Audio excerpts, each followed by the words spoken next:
Matthieu 23, le verset 25, il est écrit: malheur à vous, scribes et pharisiens hypocrites, parce que vous nettoyez les dehors de la coupe et du plat, et qu'au-dedans, ils sont pleins de rapines et d'intempérance. Pharisiens aveugles, nettoie premièrement l'intérieur de la coupe et du plat, afin que l'extérieur aussi devienne net. Malheur à vous, scribes et pharisiens hypocrites, parce que vous ressemblez à des sépulcres blanchis qui paraissent beaux au dehors et qui au dedans sont pleins d'ossements, de morts, de toute espèce d'impureté. Vous de même, au dehors, vous paraissez juste aux hommes, mais au dedans, vous êtes pleins d'hypocrisie et d'iniquité. Ephésiens chapitre 4, le verset 17 à 18. Il est écrit: voici donc ce que je dis et ce que je déclare dans le Seigneur. Ce que vous ne devez plus marcher comme le païen. Ça, c'est l'apôtre qui enseigne, l'apôtre Paul. Lorsque l'apôtre enseigne, c'est la doctrine, c'est-à-dire c'est le principe à suivre dans la vie chrétienne. Paul enseigne à l'église ceci: vous ne devez plus marcher comme le païen. Vous ne devez plus marcher comme le païen. C'est-à-dire, il y a une différence entre un païen et un chrétien. Ce n'est pas dans cette différence, ce n'est pas dans les dehors, mais c'est dans le dedans. Que le Saint-Esprit puisse parler, afin que le royaume de Dieu soit construit en nous. Et que ce jour-là, le Saint-Esprit puisse nous présenter devant toi comme une église pure, sans tache, une église parfaite. Au nom de Jésus-Christ. Amen. Amen. Amen.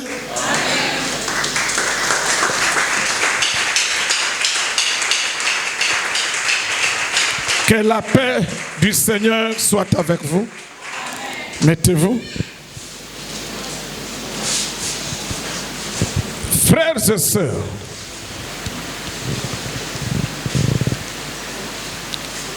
aujourd'hui, je ne vais pas entrer dans les langages de la révélation et de la prophétie. Je crois que je vais rester dans la connaissance et dans la doctrine, parce que c'est dans la connaissance et dans la doctrine que l'on forme le peuple qui marche avec Dieu. Le peuple qui marche avec Dieu, écoutez bien. Le peuple qui marche avec Dieu, parce que je vous ai toujours dit ceci: le salut, dès que tu crois au salut, le salut c'est Jésus d'abord. Qu'est-ce que le salut? Le salut c'est Jésus. Première définition. Deuxième définition, le salut c'est Jésus en moi pour me délivrer du péché. Quelqu'un me comprend? Le salut c'est l'affaire de la délivrance du péché. Le salut ce n'est pas d'abord la délivrance du célibat. Non. Ce n'est pas la délivrance dans la pauvreté. Non. D'abord, c'est la délivrance du péché. Après, Jean va dire que tu prospères comme prospère ton âme. Si l'âme, or, comment prospère l'âme? C'est ce qu'on va voir. Amen, amen. Le salut, dès que tu crois au salut, et donc prenons aujourd'hui, on est dimanche le 13 juillet 2025. Aujourd'hui, tu crois en Jésus, tu as le salut en toi. C'est la première étape. On commence par croire. La deuxième étape, c'est la marche qui va commencer. Tu dois marcher avec le salut maintenant. Cette marche va te conduire à l'enlèvement. Est-ce que quelqu'un me comprend? Quand on croit, on ne reste pas sur place. Non. Tu crois, tu dois maintenant commencer à marcher avec le Seigneur. Maintenant, c'est-à-dire le salut devient la marche. Quelqu'un me comprend? Le salut de l'Église, comme Église, la marche a commencé à la Pentecôte. De la Pentecôte jusqu'au jour de l'enlèvement, c'est ça la marche du salut avec l'Église. Vous avez compris? Mais maintenant, individuellement, personnellement, ton salut commence le jour où tu crois. Ici sur la terre. Ton salut, comme la marche, ça commence le jour où tu crois. Et maintenant, tu vas marcher jusqu'à l'enlèvement. Donc, le salut sur la terre prendra fin le jour de l'enlèvement. Maintenant, dans la marche de ta vie avec le salut, il y a des principes à respecter. Quelqu'un me comprend? Il y a des principes à respecter. Ces principes, c'est ce qu'on appelle la doctrine. Les principes, ça nous aide à ne pas faire de n'importe quoi. La doctrine nous empêche de se comporter en gang. Salomon dit ceci. Écoutez, Église. Salomon dit, ne déplace pas la borne que les anciens ont placée. La borne pour nous, la borne aujourd'hui pour l'Église, la borne c'est la doctrine. Les anciens qui ont placé cette borne qui est la doctrine, ce sont les apôtres de Jésus. Vous m'avez compris? Et s'il n'y a pas la doctrine, si vous ne respectez pas les principes, ça vous sera compliqué. Ça vous sera compliqué. C'est comme la faiblesse de cette génération gospel. La faiblesse des chrétiens gospel. La faiblesse des chrétiens YouTube, Facebook, WhatsApp. Leur faiblesse aujourd'hui, ils ne respectent jamais la doctrine. C'est ça la faiblesse des chrétiens d'aujourd'hui. C'est pourquoi vous pouvez voir un musicien gospel, un chrétien de gospel, il chante pour Jésus, mais il a des cheveux tressés. Vous avez compris? C'est-à-dire, tout musicien chrétien, tout frère qui chante avec des cheveux tressés, ce frère-là a déplacé la borne. C'est-à-dire, il ne respecte pas la doctrine des apôtres. Parce que les apôtres ont enseigné que l'homme ne doit pas avoir des cheveux longs. C'est ça la doctrine des apôtres.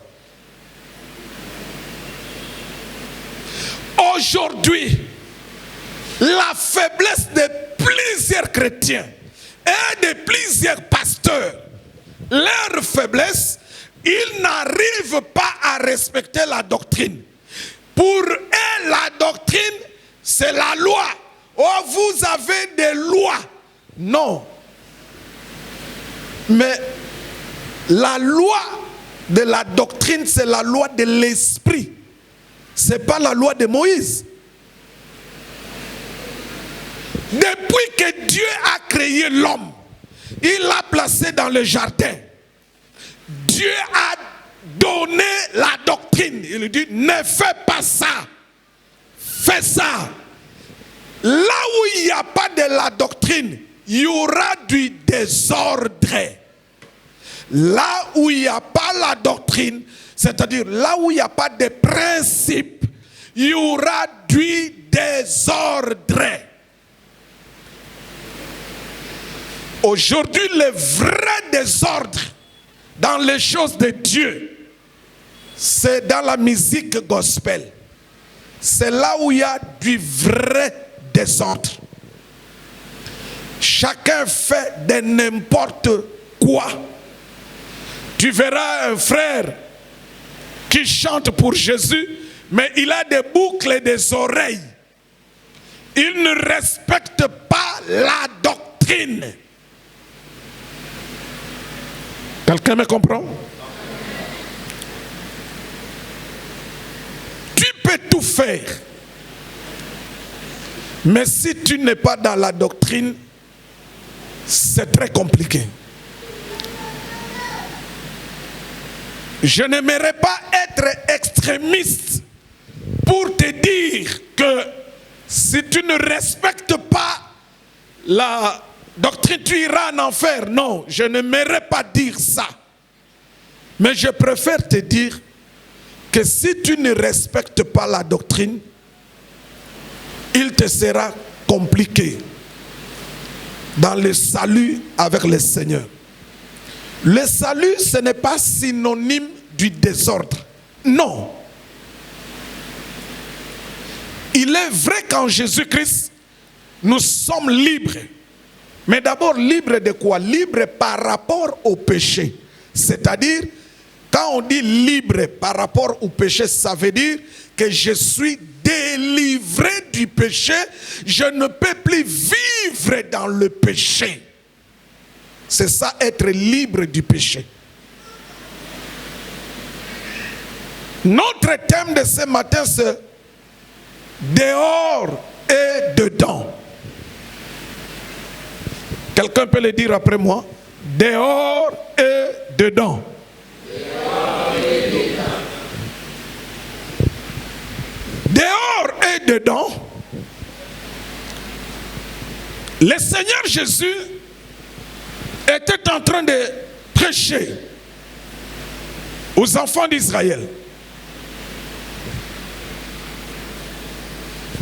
Il va dire ceci. Vous les pharisiens, d'une façon simple, ce sont des enfants d'Israël qui connaissaient la loi, qui enseignaient la loi, mais ils ne faisaient pas ce que disait la loi. C'est-à-dire, les pharisiens, c'est du genre de chrétiens qui lit la Bible, des prédicateurs qui prêchent la Bible, mais lui-même, il ne pratique pas ça. Vous avez compris? Maintenant, le Seigneur Jésus prêchait et il a regardé les pharisiens maintenant. Il leur a dit ceci. Vous les pharisiens, vous êtes des hypocrites. Pourquoi vous êtes des hypocrites? Il dit, vous êtes en train de soigner, de nettoyer votre dehors. Mais au-dedans de vous, ce sont des iniquités des impuretés. Il a dit, vous nettoyez la coupe. Donc il a représenté l'homme par la coupe. Il dit, vous prenez la coupe, vous nettoyez le dehors de la coupe. Mais où dedans? Frère, tu peux m'aider? Amène-moi cette poubelle. Jésus enseigne ceci. Il dit, vous les pharisiens, vous nettoyez les dehors. Vous nettoyez les dehors. C'est très propre, les dehors. Mais lorsqu'on vous regarde au dedans, vous voyez, il y a des trucs sales au dedans. Vous avez compris? Les pharisiens, c'est le genre de chrétiens aujourd'hui. Ils soignent très bien son dehors. Dehors, vous les trouvez. Ah, ça c'est un frère. Ça c'est une sœur. Ça c'est un frère. Ça c'est une sœur. Ah, ça c'est vraiment un intercesseur. Ça c'est vraiment un protocole. Jésus dit, au lieu de soigner les dehors, soignez le dedans. Parce que si au dedans c'est propre, ça va s'impliquer, ça va se manifester dehors. Mais si le dehors est propre et que au dedans c'est sale, vous êtes hypocrite. C'est exactement les chrétiens d'aujourd'hui. Les chrétiens d'aujourd'hui, ils ne soignent que les dehors. Le dehors, il est très propre. Bien habillé, bien parfumé, bien make-up, bien les ongles pour les femmes, bien cabello, bien habillé. C'est ça les chrétiens d'aujourd'hui. Les dehors. Ils soignent les dehors.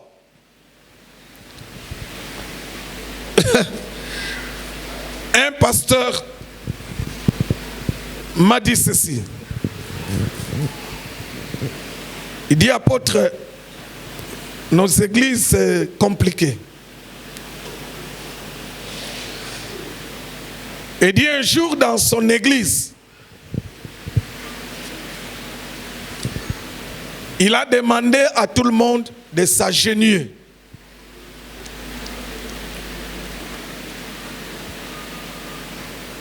Après le culte, il y a un papa qui va dire aux autres fidèles,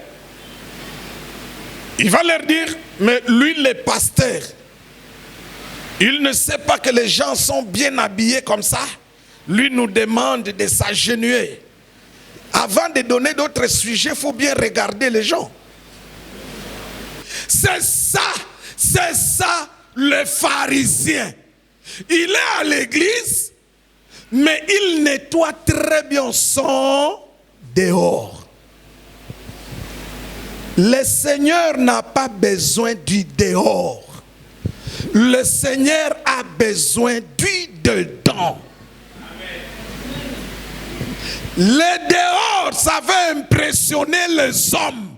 Le Seigneur n'a pas besoin que quelqu'un puisse l'impressionner. Il connaît le cœur.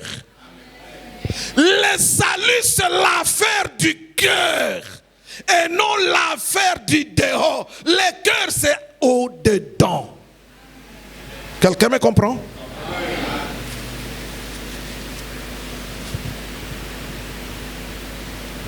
Aujourd'hui, les chrétiens prennent trop du temps à nettoyer l'air dehors. il se soucie beaucoup de son dehors, de ce qu'il va porter,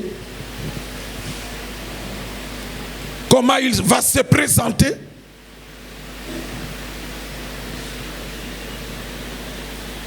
C'est bien. Je n'ai pas dit qu'il faut être sale, non. Ça, ce sont des futilités. Le salut, c'est l'affaire du cœur, l'affaire du dedans. Ce que le Seigneur attend de nous, ce n'est pas que nous puissions lui présenter notre dehors. Non. Le Seigneur attend que nous puissions lui présenter notre dedans. Quelqu'un peut dire après moi, le dedans. Mon dedans. La doctrine de Jésus-Christ, enseignée par les apôtres, la doctrine dit ceci. Vous ne devez plus marcher comme les païens. C'est-à-dire, il y a deux façons de marcher sur la terre. Ça, tu dois le savoir. Première façon de marcher, c'est la manière des païens. Deuxième façon de marcher, c'est la manière des chrétiens. Maintenant, le païen, c'est tout celui qui n'entretient que le dehors. Le dehors, il est très propre. Son dehors, il est chic. Chaque samedi, c'est un frère, c'est une sœur, il va se faire coiffer. Chaque samedi, pour aller dans une fête, il doit chercher quel habit porter. Il va à l'église. Comme disait un frère, un jour je vois un frère, mais je dis, mais ça fait longtemps que je ne te vois plus partir à l'église. Pourquoi tu ne pars plus dans ton église? Il me dit, ah, apôtre, je suis fatigué. Trop de concurrence à l'église. Moi je dis, quelle concurrence? Il dit, la concurrence des vêtements. Il dit, dans notre église, il faut toujours être propre. Voilà, c'est ça le modèle des païens. Quelqu'un qui se préoccupe d'être toujours propre dehors avant d'aller à l'église. Il doit être chic. Il me dit, dans notre église, c'est comme ça. Si tu vas sale, toi-même tu seras dans la honte. C'est comme si tu es dans l'opprobre. Voilà pourquoi, dans cette église-là, les samedis, leurs frères et leurs sœurs sont chez les tailleurs. Ils sont toujours devant les tailleurs pour toujours confectionner de nouveaux habits. Parce que demain c'est le dimanche. Ce n'est pas mauvais. C'est bien de s'habiller. Mais c'est mieux. Tu t'habilles comme ça. Avant de t'habiller comme ça, tu dois d'abord habiller ton cœur. Il faut d'abord habiller ton cœur. Tout celui qui ne prend soin que du dehors, c'est un païen.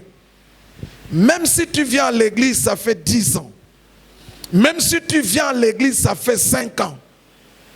Même si tu parles en langue, même si tu prophétises, même si tu intercèdes, même si tu es protocole, même si tu te montes sur la chair pour prêcher. Mais si toi, ce qui te préoccupe, c'est le dehors, tu es encore païen. Le païen ne prend soin que du dehors de la coupe, de ce qui attire. Vous le voyez, vous êtes attirés. Le Seigneur n'a pas besoin que notre extérieur l'attire. Non. Le Seigneur a besoin que notre dedans puisse l'attirer. Amen. Amen. On prend soin du dehors et qu'on vient à l'église. On ne prend soin que du dehors. Le Seigneur t'appelle hypocrite. Or, vous devez savoir qu'aucun hypocrite n'entrera dans le royaume des cieux.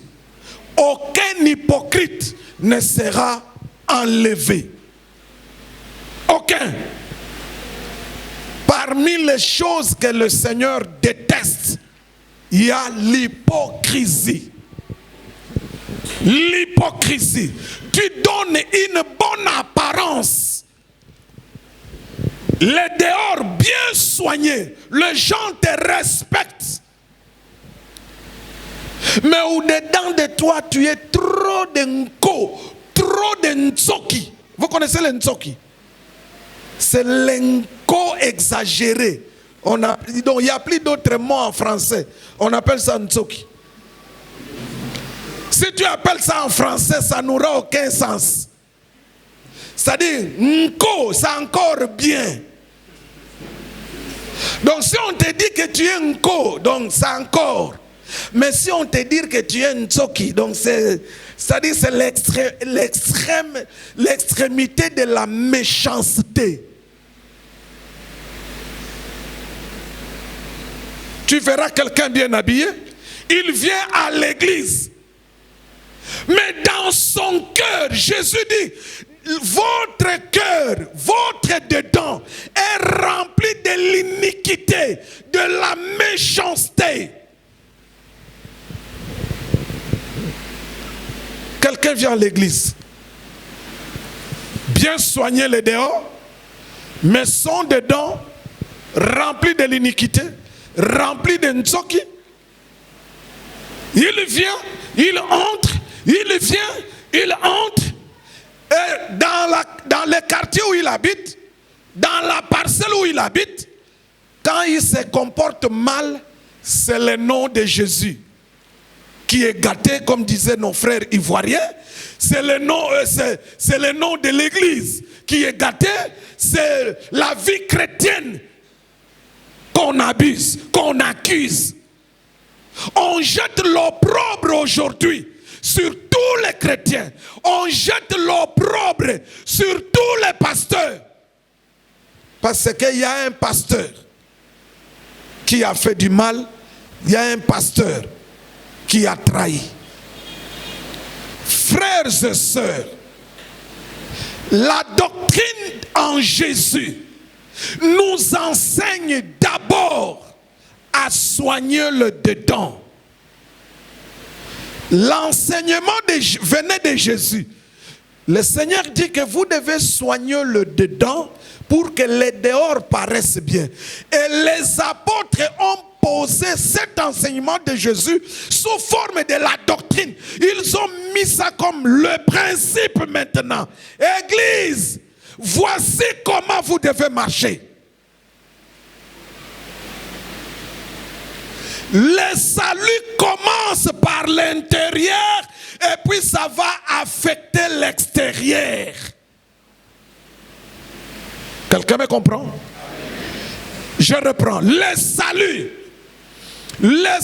en Jésus commence par affecter, par changer le dedans. Et puis le dedans va influencer les dehors. Mais les païens, lui c'est le dehors. Lui c'est le dehors. Le dedans est mauvais. Son dedans est mauvais. Parce que vous devez toujours connaître ou le savoir. Il n'y a rien de bon dans un païen qui puisse plaire à Dieu. Rien. Un païen peut construire l'église, il nous construit, il nous achète la parcelle, il vous construit l'église, 3 étages. Dieu n'a pas besoin de ça. La première chose que Dieu attend d'un païen, c'est de lui donner son cœur. Point barre. Quelqu'un m'a entendu? Amen. Quelqu'un m'a entendu? Amen. Lorsque tu es païen, la seule chose que tu peux donner à Dieu, c'est ton cœur. Et quand tu donnes le cœur, tu deviens chrétien. Maintenant, les chrétiens, qu'est-ce que tu peux donner à Jésus? C'est la vie de la sainteté. C'est la vie de la sainteté. Le dehors, c'est pour le païen. C'est pour tous ceux qui ne croient pas. C'est pour les inconvertis. Ils prennent soin du dehors. Ils aiment l'air dehors. Mais les chrétiens, c'est le dedans. Alors, comment on peut soigner le dedans? Comment on peut soigner le dedans? Voici comment un homme peut soigner son dedans. Pour soigner le dedans, le premier point à faire, frère, là tu nous prends Actes des Apôtres chapitre 26, le verset 20. Voici le premier point qu'un homme doit faire pour soigner le dedans. La première des choses, il est écrit à ceux de Damas d'abord, oui, puis à Jérusalem, oui, dans toute la Judée, oui, et chez le païen, oui, j'ai prêché la repentance. J'ai prêché quoi? La repentance. La repentance et la conversion. Et la conversion. La première chose qu'un homme doit faire pour son dedans, la première chose, c'est la repentance. La deuxième chose, c'est la conversion. Tant que tu n'es pas passé par ces deux choses, tu es païen. Tu peux venir à l'église comme tu veux. Tu peux soutenir l'église. Tu peux acheter une parcelle pour l'église. Tu peux prêcher la parole. Tu peux faire tout. Tu es apprécié. Les gens t'admirent. Les gens te prennent pour modèle. Mais tant que tu n'as pas fait ces deux choses, la repentance et la conversion, tu es païen. Tu es païen, mais qui vient à l'église. Le salut en Jésus commence par la repentance suivie par la conversion. C'est quoi la repentance? Dans la repentance, c'est le regret de la mauvaise vie que tu as menée, le regret de tout ce que tu as fait comme mal. Ça fait partie de la repentance. Tu regrettes, tu confesses à Dieu et tu prends la décision d'abandonner. C'est ça la repentance. La repentance, c'est le regret des péchés pratiqués, du mal fait, la confession de ce qu'on a fait, on a regretté, et puis la décision de ne plus faire. C'est pourquoi Salomon dit ceci dans Proverbe. Il dit, celui qui confesse et celui qui délaisse, qui abandonne, il obtient miséricorde. La repentance, tu dois regretter. J'ai mal fait. J'ai mené une mauvaise vie. Là, j'ai péché. Là, tu confesses cela à Dieu. Et tu prends la décision, tu dis, Seigneur, je ne vais plus faire cela. La repentance ne se limite pas seulement au regret du péché. Non, non. Regretter, c'est une étape dans la repentance. Quelqu'un me comprend? Église, quelqu'un me comprend? La repentance, c'est une étape. Non, pardon. Les regrets du péché, c'est une étape dans la repentance. Tu regrettes, tu confesses et tu prends la décision d'abandonner. Seigneur, je regrette parce que j'ai menti beaucoup. Je suis menteur. Mais maintenant, je le regrette après avoir écouté ta parole. Pardonne-moi pour tous ces mensonges que j'ai pratiqués. Et la dernière partie, tu dis, à partir d'aujourd'hui, je prends la décision de ne plus mentir. Est-ce que quelqu'un m'entend très bien?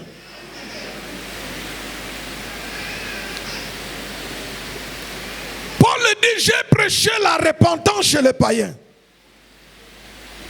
La deuxième chose, il dit, j'ai prêché la conversion. C'est quoi la conversion? La conversion vient toujours après la repentance. Quelqu'un a bien entendu? Première étape, c'est la repentance. Si tu veux soigner le dedans. Première étape, la repentance. Dans la repentance, il y a le regret du péché, il y a la confession, il y a l'abandon, la décision d'abandonner. Maintenant, deuxième étape, c'est la conversion. La conversion consiste en quoi? La conversion consiste à changer de direction, à changer de préférence, à changer ce que tu faisais avant. Par exemple, regardez, avant la repentance, avant, tu partais dans des boîtes de nuit. Tu étais dans des boîtes de nuit. Dans la conversion, quand la conversion vient en toi, donc tu te repens et tu dois manifester la conversion dans la conversion. Tu partais le samedi chaque week-end dans des boîtes de nuit. Dès que la conversion entre en toi, le week-end, tu ne pars plus. Tu ne pars plus où? Dans des boîtes de nuit. Pourquoi? Tu dors à la maison parce que tu sais que le dimanche, le matin, je dois aller où? À l'église. C'est ça la conversion. Tu changes de direction. Tu changes de préférence. Si tu as ces deux choses en toi, tu es un vrai chrétien. Tu es un vrai enfant de Dieu. Et c'est ce que le Seigneur attend de nous tous, en commençant par moi et par vous. Il attend de nous la repentance et la conversion. C'est la conversion qui confirme que celui-ci réellement, il a le salut en lui. Amen, amen. Maintenant, tu nous prépares Romains 5:5. Quand il y a la repentance, et que la repentance a produit en toi la conversion, tu as tout changé, les directions, on ne te voit plus dans des bars, on ne te voit plus dans des milieux comme bizarres, on ne te voit plus. Les gens commencent à se poser des questions, mais toi, on ne te voit plus, qu'est-ce qui ne va pas, toi? Maintenant, comme il y a la repentance en toi, comme il y a la conversion, maintenant, le Seigneur va te donner son esprit. Et son esprit en venant en toi, il va déposer une chose.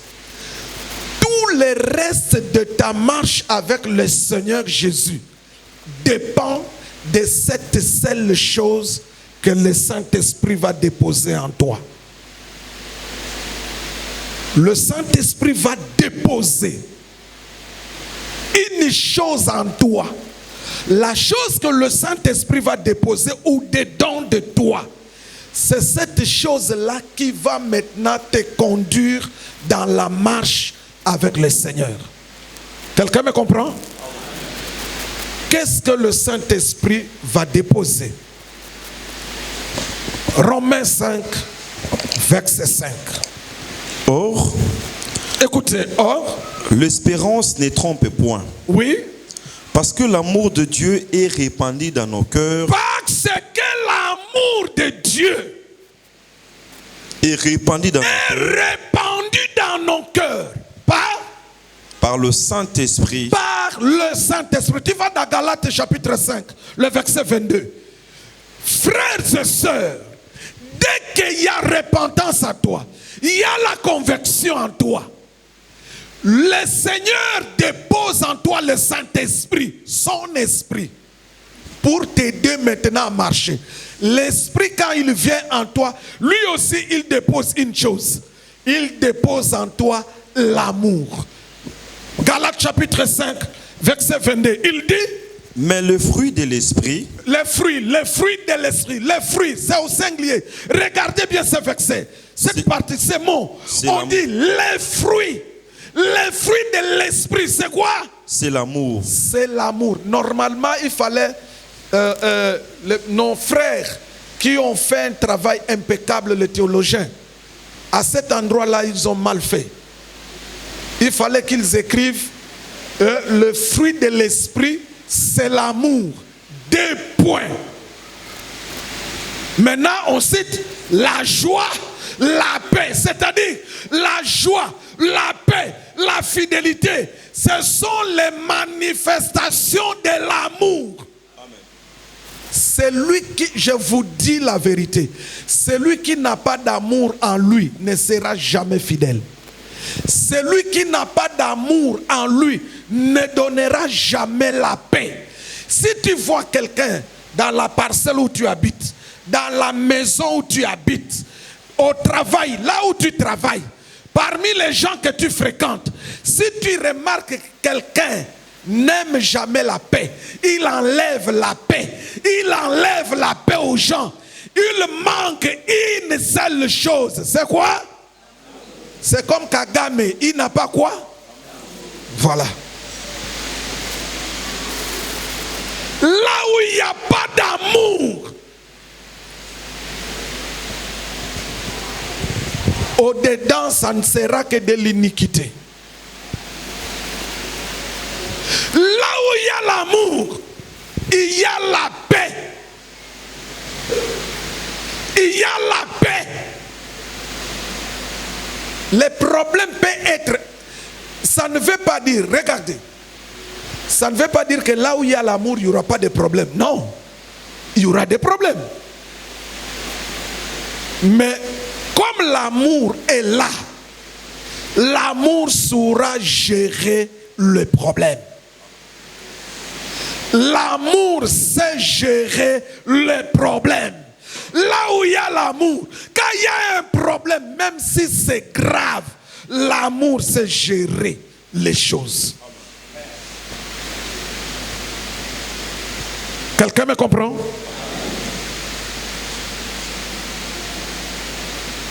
Regardez autour de vous. Il y a des gens qui ont de l'amour. Si vous le voyez par ses actes, vous dites non, non, non, celui-ci, il a de l'amour. Et si tu es avec lui, tu n'auras pas de problème. C'est comme je disais à la femme de mon ami là, je lui dis, mais ton mari, depuis qu'on grandissait, il n'a jamais eu de problème. Il n'était pas problématique. C'est quelqu'un de paix. Il aime la paix. On ne peut pas produire la paix chez les autres, donner la paix si en soi on n'a pas d'amour. Non. Dieu nous donne le Saint-Esprit. Le Saint-Esprit nous donne l'amour. Et l'amour nous permet maintenant de vivre dans la société. Quelqu'un me comprend? Là où il y a l'amour, les problèmes viendront.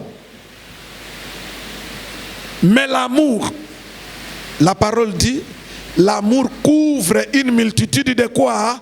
De péchés. Frères et sœurs, tu es chrétien, soigne ton dedans. La première chose, il faut que tu manifestes la repentance et la conversion. Et en toi maintenant, le Saint-Esprit viendra poser l'amour. Or, il y a une chose. Pour manifester la repentance et la conversion, écoutez bien. Pour manifester la repentance et la conversion, je suis rentré, je suis retourné un peu. Pour manifester la repentance et la conversion, il faut la condition, tu dois avoir un cœur sincère. C'est-à-dire quand tu écoutes la parole, ton cœur est sincère devant la parole. C'est-à-dire ton cœur reconnaît que j'ai un mauvais cœur. Je dois me donner à la parole. Je dois croire à la parole pour mon salut.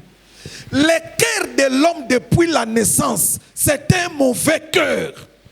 C'est pourquoi le prophète dit, je crois Jérémie, il dit, le cœur est tortueux. Là c'est Jérémie le prophète. Le prophète David dit, le cœur c'est un abîme. Quelqu'un me comprend? Le prophète David dit, le cœur c'est un abîme. Le prophète Jérémie dit, le cœur est tortueux. Voilà pourquoi l'affaire du salut, c'est l'affaire du cœur. L'affaire du salut, c'est la délivrance du cœur. L'affaire du salut, c'est le dedans, non pas le dehors. Frères, sœurs, ne venez pas avec les dehors. Amenez vos cœurs. Amenez vos cœurs. Maintenant je rentre. Lorsque le Saint-Esprit vient, il dépose l'amour. Et l'amour a toujours deux volets. L'amour a toujours deux volets. Le premier volet d'amour, c'est l'amour envers Dieu. Le Seigneur dit, tu aimeras le Seigneur, ton Dieu de tout ton cœur. C'est le premier volet. Comment on peut aimer Dieu? Comment on peut aimer Dieu? Qui aime Dieu? Aimer Dieu veut dire marcher selon la parole, vivre selon la parole, obéir à la parole. C'est ça aimer Dieu. Voilà pourquoi le Seigneur avait dit, là dans Matthieu 28, le dernier verset, le Seigneur dit, enseignez-leur à obéir à ma parole. Quelqu'un me comprend? Tu nous prends 1 Timothée, chapitre 1, verset 5. Frères et sœurs, le but de la parole que nous vous prêchons, le but du commandement qui est la parole de Christ, le but c'est de produire en vous un cœur pur, un cœur rempli de la parole.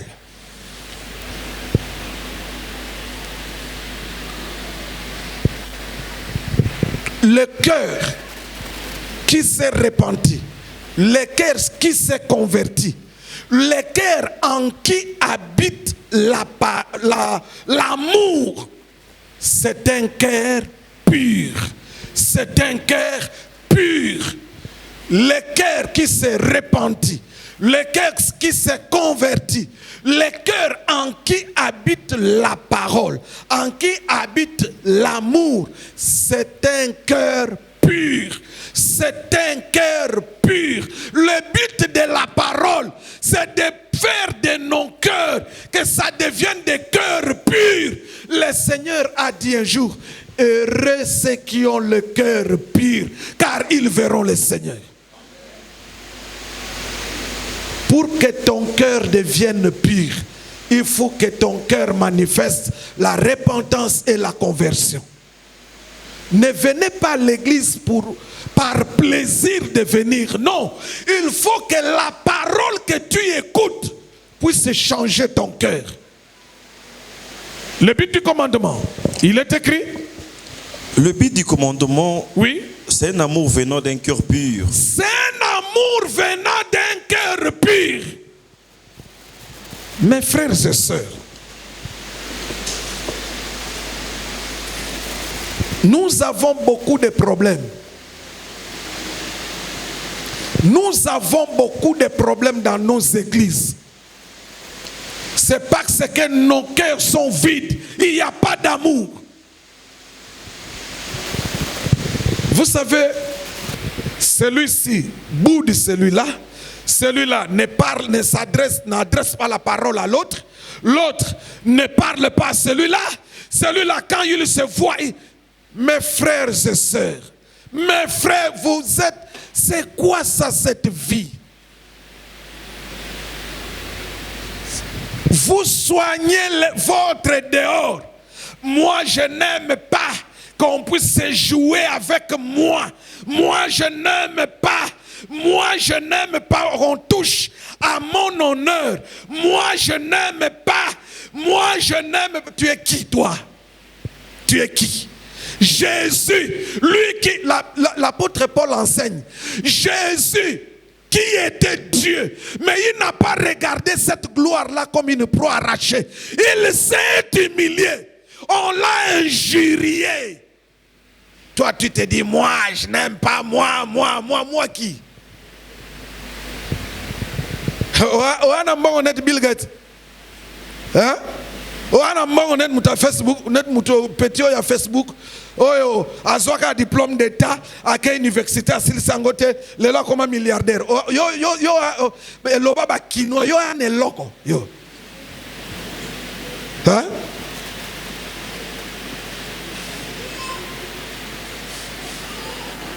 Mais pourquoi cet orgueil? Pourquoi?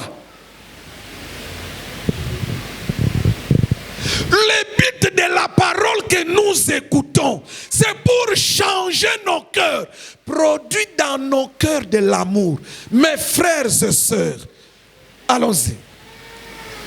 1 Corinthiens 13 commence au verset 1, tu descends petit à petit, tu descends mollo mollo. Il est écrit 1 Corinthiens 13 verset 1 et on va descendre. Oui. Quand je parlerai les langues des hommes. Oui, quand je parlerai des langues des hommes. Et des anges. Et des anges. Si je n'ai pas l'amour. Si je n'ai pas l'amour. Je suis un airain qui résonne. Tu fais que du bruit. On n'a pas que si tu n'as pas de voiture ou si tu ne pars pas en Europe ou si tu n'as pas de mariage. Non. Si tu n'as pas d'amour. Dieu est amour. Le Dieu que nous prions, il est amour. Comme il est amour, voilà pourquoi il nous a sauvés. Amen. Le salut, l'origine, la base du salut, c'est l'amour de Dieu envers les hommes. Oui. Et quand j'aurai les dons des prophéties, même si j'ai les dons de la prophétie, la science de tous les mystères, même si je connais les choses de Dieu, et toute la connaissance, oui, quand j'aurai même toute la foi, même j'ai la foi, jusqu'à transporter des montagnes. Je dis à la montagne, va là-bas, maladie, quitte ce corps, ça obéit. Mais si je n'ai pas l'amour, si je n'ai pas l'amour, je ne suis rien. Je ne suis rien. Et quand je distribuerai tous mes biens, écoutez, quand je vais distribuer mes biens, je te donne l'argent, je te donne, parce que vous savez que dans ce monde, il y a des gens qui savent partager, hein? Il y a des gens qui savent donner. Mais la Bible fait une différence. On peut donner, mais sans amour. Mais on peut aussi donner avec amour. Maintenant, la parole dit, même si je peux donner mes biens aux hommes, mais, continue frère. Quand je livrerai même mon corps. Même si je prends mon corps, on me tue pour quelqu'un d'autre. Oui. Si je n'ai pas l'amour, si je n'ai pas l'amour, cela ne me sert de rien. cela ne me sert de rien. Continue. L'amour est patient. L'amour est patient. Il est plein de bonté. Oui. L'amour ne point envieux. L'amour n'envie. Celui qui a de l'amour, il n'envie pas les choses des autres. Il félicite, il apprécie, il encourage. Tala, regardez ceux qui n'ont pas d'amour. Ya zelaka yo salaba erreur comme ça pour que ne koloba.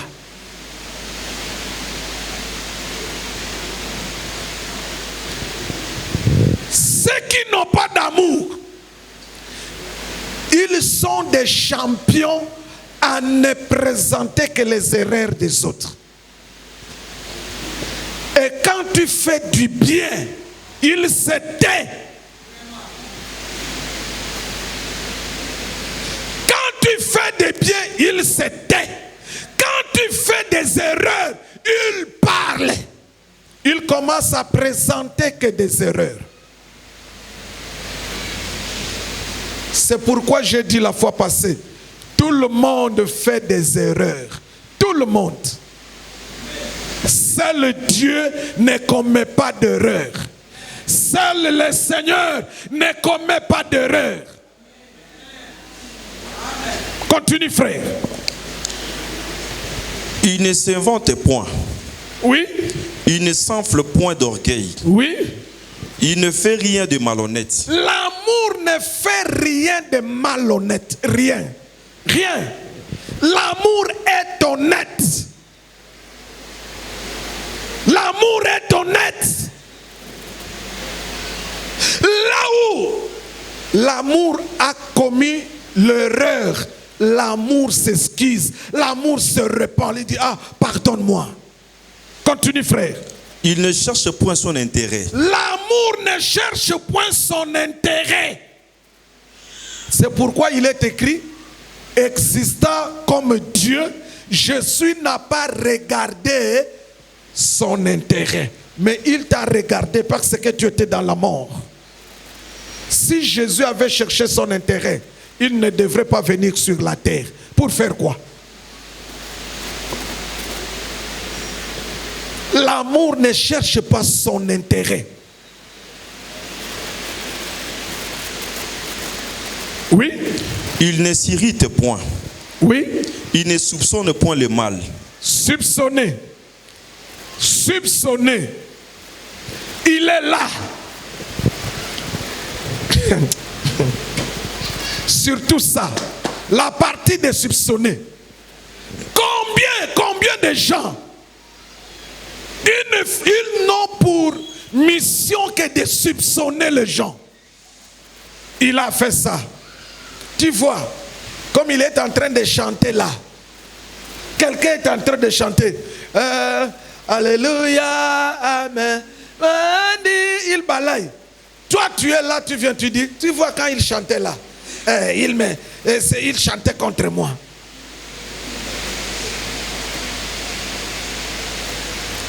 Là où il n'y a pas d'amour, c'est du soupçon. Comme il a fait ça, ça veut dire ça.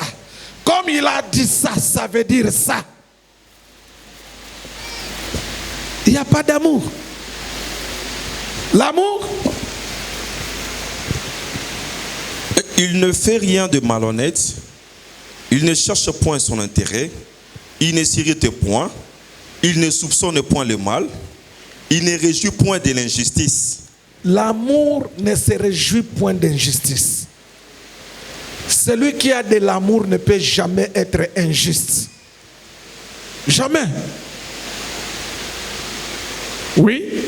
Mais il se réjouit de la vérité. L'amour se réjouit de la vérité.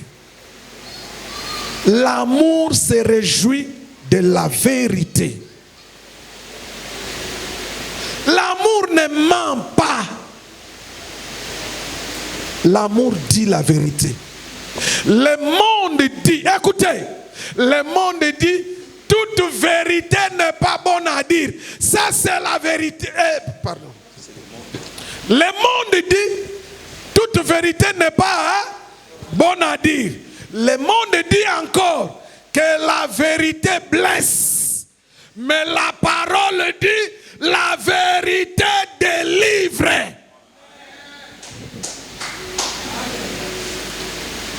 Si toi la vérité te blesse, c'est que tu es encore païen. La vérité blesse des païens. Mais la vérité délivre tous ceux qui ont le cœur disposé. Si la chose qu'on m'a dit, c'est la vérité, pourquoi ça va me blesser? Pourquoi? Si c'est la vérité, ça va me blesser en quoi?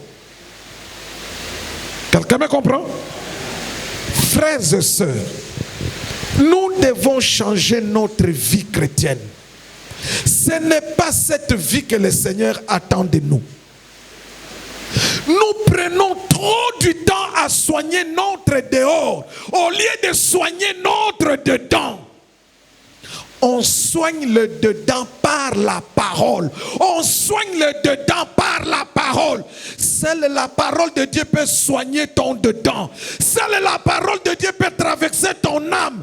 Seule la parole peut traverser ton esprit. Seule la parole. C'est pourquoi le Seigneur a dit dans Jean 17, il dit, Père, sanctifie-le par ta parole, car ta parole est la vérité. Seule la parole sanctifie. Seule la parole donne de la propriété à notre dedans. Frères et sœurs, ne soyons pas des païens qui viennent à l'église. Non. Ne soyons pas des païens qui viennent à l'église. Si on est païen, on vient à l'église, c'est pour un but. C'est pour se convertir. Quelqu'un m'a compris? Si tu es païen, tu viens à l'église, il n'y a qu'un seul objectif, c'est de te convertir. Et quand tu y es converti, maintenant tu dois marcher selon le salut.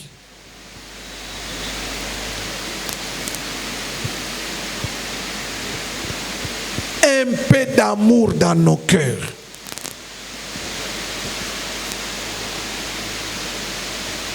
L'amour pardonne. L'amour ne rappelle pas le péché passé que quelqu'un avait déjà confessé. Les erreurs.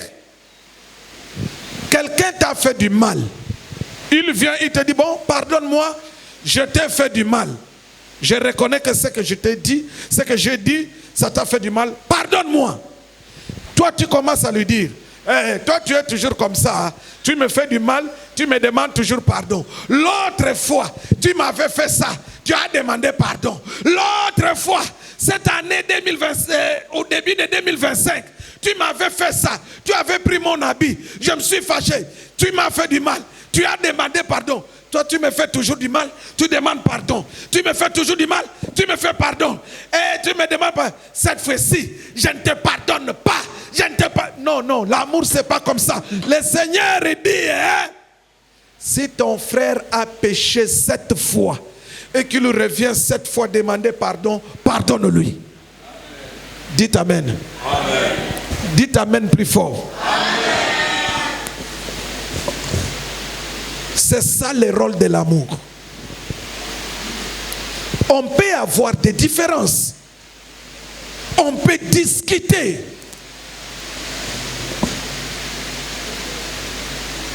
Mais si l'amour est là, écoutez, écoutez. On peut avoir des différences. Il peut y avoir un problème. Il y a eu un problème entre moi et lui. Mais si l'amour est là, la discussion là, le problème là, n'amènera pas, n'aboutira pas à la rancune. Non, non. Si vous voyez des personnes qui deviennent des rancuniers, c'est qu'il n'y a pas d'amour en eux. Celui qui est amour ne supporte pas la rancune. Est-ce que quelqu'un me comprend? Est-ce que quelqu'un me comprend? Vivons la vraie vie chrétienne, mes frères et sœurs. C'est pas compliqué. C'est pas compliqué. Vivons la parole de Dieu. L'enlèvement s'approche. L'enlèvement s'approche. Aujourd'hui, nous vous prêchons. On se réunit, on vous prêche. Quand l'épouse partira, quand les vierges sages vont partir à l'enlèvement, c'est là que tu vas comprendre que c'est la plus grosse bêtise de la vie que tu as fait de rater l'enlèvement. Vaut mieux mourir avant. C'est mieux même de mourir avant l'enlèvement. C'est mieux. Mais que de rater l'enlèvement. Non. On peut tout rater dans la vie. On peut rater l'argent. Ça viendra. Vous savez que si tu peux rater l'argent aujourd'hui, demain tu peux en avoir. Tu peux rater un vol d'avion, aujourd'hui un voyage. Mais demain tu fais des démarches, tu peux voyager. Tu peux rater une promotion. Mais après des années, tu peux avoir la même promotion. Mais si tu rates l'enlèvement,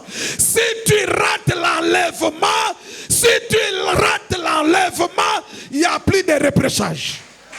Il n'y en a plus. C'est une fois pour toute la vie. Amen, amen. Frères et sœurs, la parole que nous vous prêchons, c'est pour que vous soyez de vrais chrétiens. J'avais dit l'amour a des volets. L'amour envers Dieu, aimer Dieu veut dire obéir à sa parole. Pratiquer sa parole, c'est ça aimer Dieu. Deuxième volet de l'amour, c'est l'amour envers les prochains. Dans la vie courante comme ça. Et dans l'amour envers les prochains, c'est là où il faut savoir pardonner. C'est là où il faut savoir supporter. C'est là où il faut savoir chercher l'intérêt de l'autre. C'est là où savoir ne pas soupçonner l'autre. L'amour saura comment régler. Amen, amen.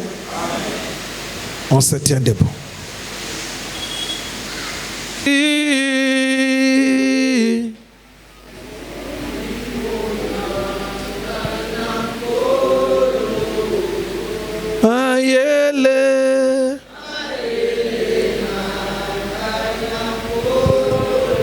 Pebomoy.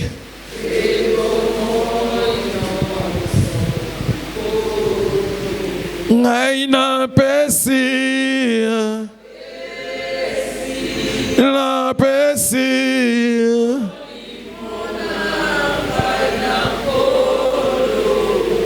Mayele.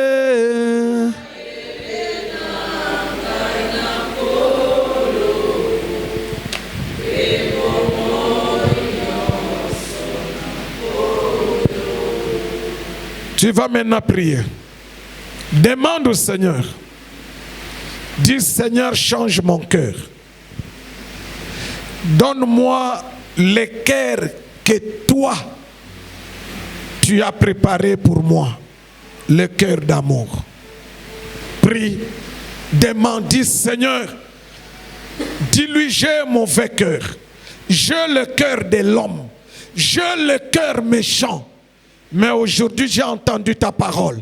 Change mon cœur. Donne-moi un cœur nouveau. Prie au nom de Jésus. Accorde-nous un cœur d'amour.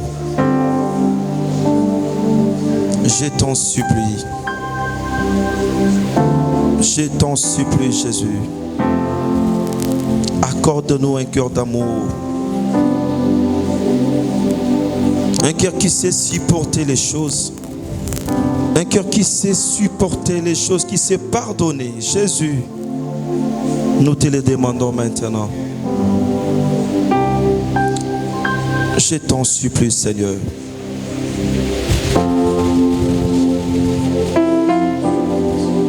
Car il est écrit dans ta parole que celui qui n'aime pas n'a pas connu Dieu. Car Dieu est amour. Jésus, je t'en supplie. Accorde-nous un cœur plein d'amour, Jésus.